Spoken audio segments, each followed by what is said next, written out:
There are rare moments in life when the weight of all your efforts coalesces into something real.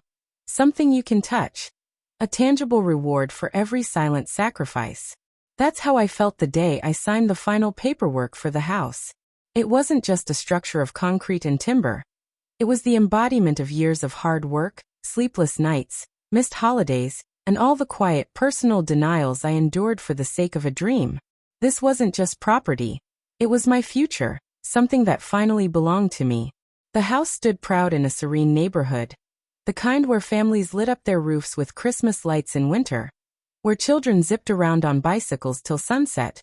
Where the air smelled of fresh grass and weekend barbecues. The backyard was my sanctuary. Wide open, full of potential.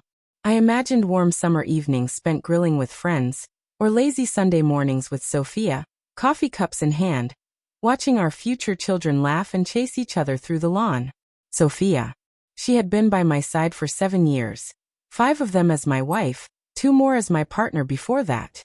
I had loved her, or at least, I had convinced myself I did. Because love, I believed, was more than passion or butterflies. It was commitment. It was loyalty through storms. It was sticking around even when the road got hard. But perhaps I'd mistaken loyalty for blindness. Looking back now, the signs had always been there, only I refused to see them. Her parents treated me less like a son-in-law, and more like a cash machine. Her affection would spike sharply after I did something extravagant or generous. And when I didn't, she was cold, withdrawn, calculating. Still, I pressed on, convinced that real love took work. I was so consumed with building a future that I never stopped to question if she was worthy of being part of it. So the day I brought her to the house, our house, for the first time, I was nervous but excited. I wanted her to be proud. To feel joy. To see, like I did, a fresh chapter waiting to be written. Standing outside with the keys in hand, I turned to her, heart full of anticipation. She barely looked at the house before plucking the keys from my fingers with an almost casual sense of ownership. She twirled them in her palm like a trinket and said, without a shred of hesitation, "My parents will live here too." I blinked. I thought I'd misheard. What? She didn't even pause. "There's enough space," she said, already walking to the front door like it was hers alone. "It'll be fine." I stood there, rooted, trying to process what she had just said. "Sophia." I managed, my voice already trembling. "This is our home. Yours and mine. Just us." She turned to me then, her expression hard, lips pressed tight. "That's selfish," she snapped, as if I'd just announced that I'd locked her family out on the street. Selfish. That word rang in my ears. I had worked like a mule for this dream. Scrimped, saved, sacrificed. And suddenly, I was the selfish one? "Sophia, I saved for this house. Every late night, every skipped vacation, every denied comfort. This was for us." But she was unmoved. In fact, she looked irritated. "If you don't like it," she said coldly, "you can leave." I stared at her, stunned. Not just by what she said, but by how easily it came. There was no fear of losing me, no trace of love. Just arrogance. Ownership. Dismissal. That's when it hit me, really hit me. Maybe this house wasn't the start of something new.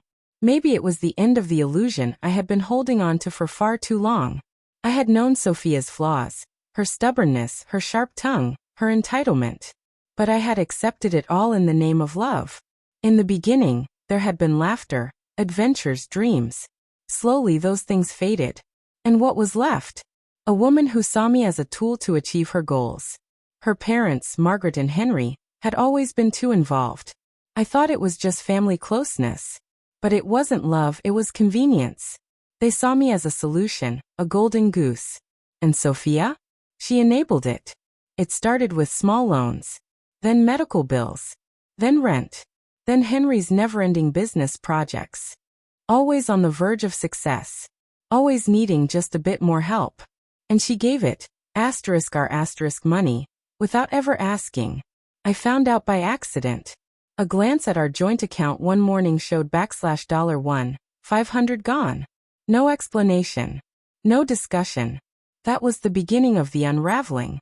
And now, here I was, watching her storm away as if I had wronged her. That night, I sat alone in the house meant for two, and I felt something strange, clarity.